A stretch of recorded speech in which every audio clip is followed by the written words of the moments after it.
Hello, SJ here from the Rehab Hub. I am a podiatrist and I'm going to talk to you here on this live about ingrown toenails. Possibly it's ingrown, possibly it's a fungal nail. So if you don't like yucky stuff, then switch away. If you have any questions as I go through this, please feel free to comment. I think you need to authorise uh, wherever you're watching this to be able to comment. But even if you're watching it in replay, please feel free to message us over. So here we've got a picture of definitely an infected ingrown toenail. And you can see it's bilateral, it's both sides, it's the medial side and the lateral side of this particular patient's nail. And actually this was a one that I fixed just last week and we worked on and helped the body fix it. So we can see there's been a bit of infection. This particular patient was suffering with an ingrown toenail that they had had for a number of years and had been off and on antibiotics. And if you've watched any of my other lives, you will have heard the chat about antibiotics. We'll maybe go over a wee bit more about this later on. But yes, essentially infected. And we can see from some of these other ones here, we've got an involuted toe, which is the one on the right hand side. You see it's really curly, and then you've got one that's ingrown, really localized infection there as well on that kind of bulgy red part. So you can see that kind of red, swollen, angry. Now, in terms of what we can do for these, for some people, we can conservatively treat them. That means that we wouldn't need to do any surgery on it. Meaning that we'll talk a wee bit about the surgery during this presentation, so we'll kind of debunk some of that for you as well.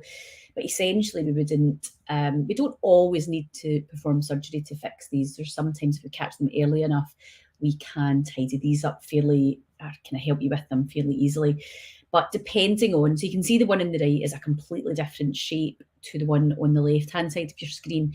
And this really will impact on what type of procedure we would be able to perform. Now, not everybody gets an ingrown toenail. So you can see here again, localized infections. I don't know if you can see my little movement going on the screen here. You can see that red, hot, swollen. We've got that kind of granulation tissue starting to build. So there's definitely something to get done with these. And usually your GP or likes would give you antibiotics, and that definitely isn't the solution to this. Now, another reason that you might come and see us with nails is a fungal nail infection. So this is what generally a fungal nail infection will look like, and sometimes we might do nail surgery on this to resolve ongoing, just absolutely nightmare fungal nails. Now, the one on the far left, we can see it's almost the full nail, and actually this particular patient, I did do surgery on this, and we removed the nail fully to allow, she was demented with it for years, and so we did nail surgery on this. It had also been digging in and annoying her. She didn't have any infection, as you can see, but it was something, this particular patient was in her 50s, and this had been going on since her 20s, and she just was like, she was done with it. She wanted it gone. And for this particular patient, we did phenolise it. She didn't want the nail to grow back. She was at the end of her tether with it. It would get to a certain point. She'd be seeing podiatrists for years, like 30 years, managing this. Probably spent, I don't even want to imagine how much she'd spent over those 30 years getting this conservatively managed. So she came to me and we removed it fully and phenolized it so it won't ever be a problem for her again. So there's different options depending on what you're looking for. The nail, however, to the right of that one is a wee bit different. You can see there's like a little line on it, and that's where we've no doubt been we've drawn that on to show the line of demarcate where the infection, the fungus stops. And with a nail like that, that's actually a good candidate for what we do, the lacuna method in clinic, where we would drill into that fungus and treat the skin underneath. So that actually, I wouldn't go to surgery for that. I would treat that conservatively, that fungal nail, rather than taking the nail off, because there's a good likelihood that if we treat the skin, the associated fungal infection, treat the footwear, make sure that everything is in the right environment for this particular, to get rid of the fungus, and then treat the skin underneath that nail, then there's a good case that actually will work really, really well for that patient, because it's not right back into the matrix, so no need for surgery.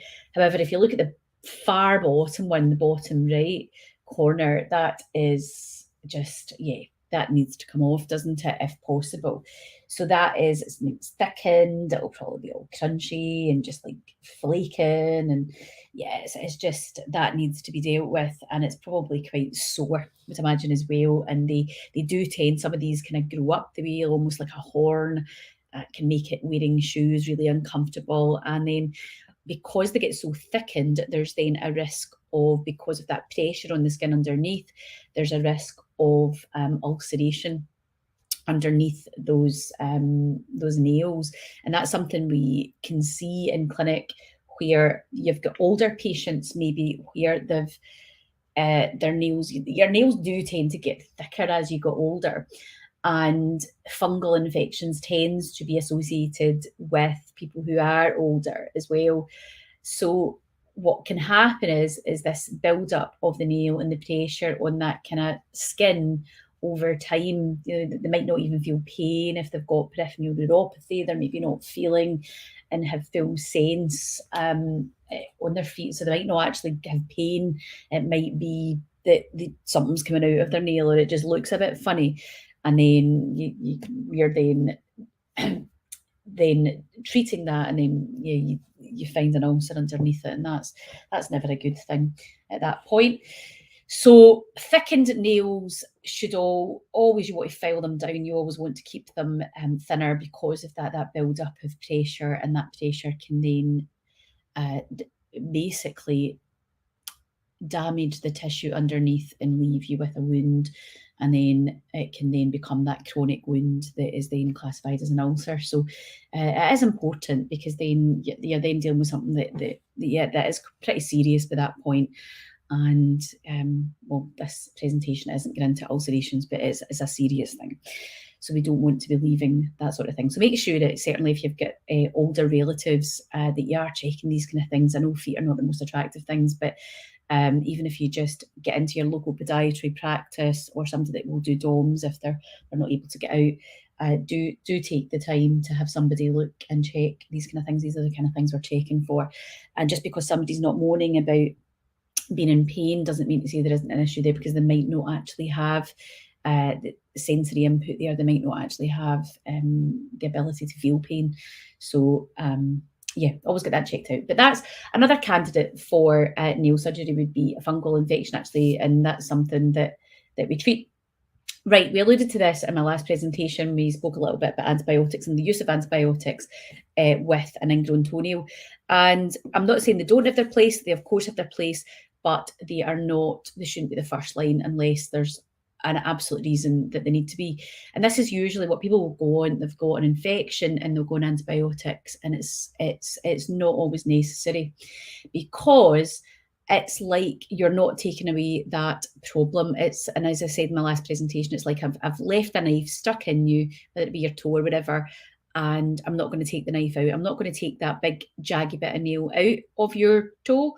I'm just going to leave it in there. Like if I just left this knife in there, and I'll give you antibiotics to clear that infection, but I'm not going to remove the actual problem. And the problem is the nail that is stuck into the tissue.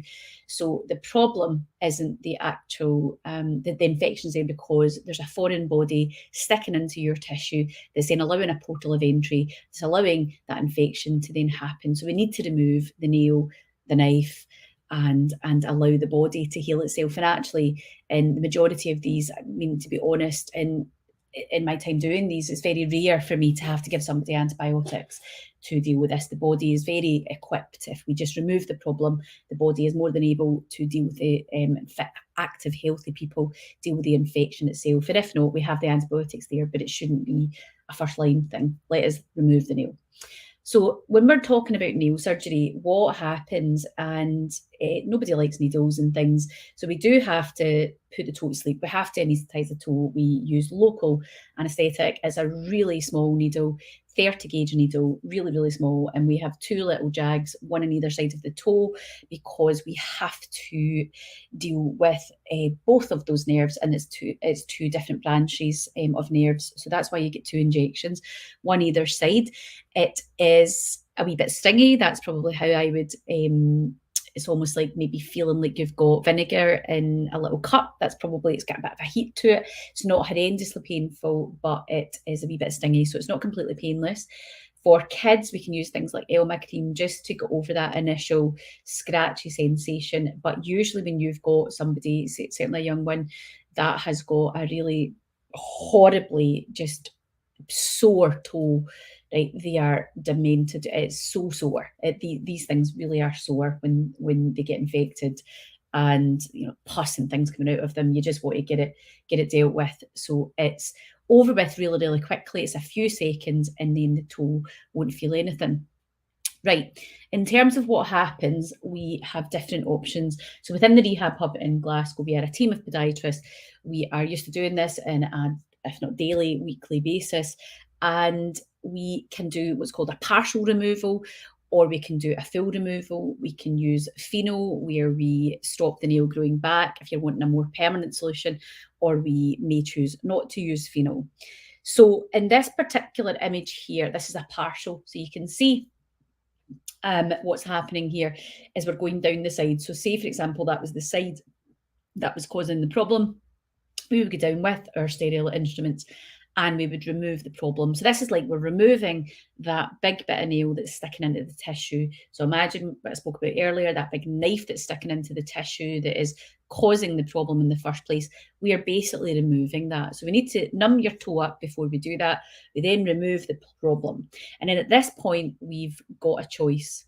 We can choose to just allow the nail to grow back, or we can, at this point, choose to put a solution on the nail, which is called pheno. And pheno burns the nail cells. So essentially, we are trying to ensure that you won't get this problem again. Now, with partial removals, which means we're only taking a slither of the nail out, the body of research that is out there, and also from working within the NHS, what I can say is that the majority of patients that come back for a second surgery are patients that have had a partial. Now, I'm not saying it doesn't work, but it's generally it's less effective than taking the full nail off and phenolizing it. But we appreciate that many people will want to keep hold of their nail. They don't want to not have a nail. You don't need your nail. It really doesn't have any purpose at all on your feet. It's there as it really doesn't do anything. So it's not going to cause you any disability. There's going to be no weird sensation if you don't have a nail on your big toe. And if you've got recurrent problems with that, that's a conversation that we'd have with you and get the best plan for you. But know that we can do partials, and we can do full removals. We can do removals where we don't put any phenol on it. Maybe there's just been trauma, and it's just the situation with the trauma that's caused the problem in the first place. So we just want to deal with that and then let the nail grow back, hopefully as new. Or there might be something that's ongoing with your particular shape of nail, some sort of damage you've had long term, that you need a more permanent solution. So there's everybody's different, but know that we have those different options there. And you can see from this picture, we've got the little blue thing around the toes is a tourniquet. That's on because we need to stop the blood flow going in, and especially if we were going to be using pheno, we would want a tourniquet on because we don't want the blood to come down to essentially dilute the pheno solution, because that would make it less effective. So if you're trying to burn off those nail cells, we don't want the solution diluted, so blood would dilute that. And also it gives us better visual. It just means that we can see what we're doing, we can make sure everything's out. If you've got loads of blood coming down in an area, it makes it less difficult to be. It basically means your visibility there isn't great. So we usually will use tourniquets, but the primary reason we're using that is if we're phenolizing, we don't want the blood to dilute the pheno. So that's really the main reason we use it. And then from here you can see this is me actually removing one of my colleagues. This is me doing a surgery, and this was actually for a fungal nail. And I want you to just notice on that how wide that nail actually goes.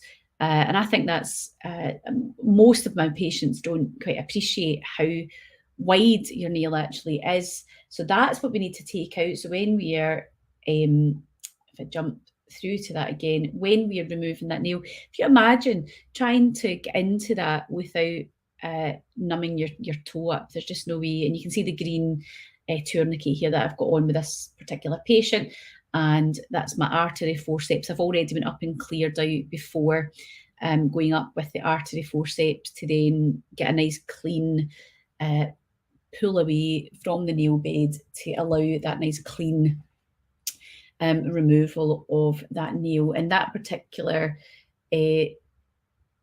surgery that I did, we actually chose not to finalise this particular patient's nail because it was a fungal nail, and then what we did was we allowed the nail to heal, and at the same time as that we then treated the skin around the toe with a fungal treatment, so that, and actually this particular patient's got a really lovely toenail, which is an ideal situation. So there's different reasons for getting nail surgery. Usually it's infection and ingrown toenails, but not always, and I wanted to just make that clear. Sometimes having a fungal nail would be your indicator.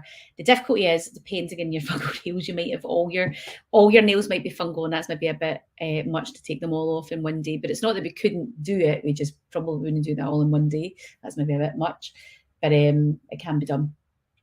When you're leaving for surgery, this is usually what will happen. We'll usually put a primary dressing on, then a secondary dressing. Primary dressings with us, it just depends.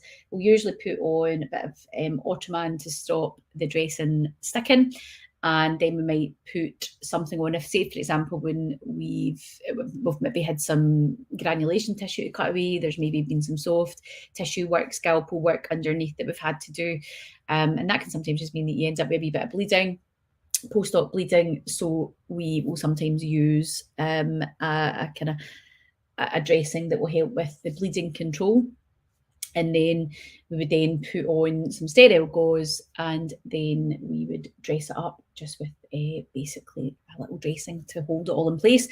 And you usually leave that on for just 24 hours, or sorry, 48 hours usually, 48 hours with that, and then that dressing is then removed, and then it just goes to a sterile plaster after that until it scabs over. So that is it.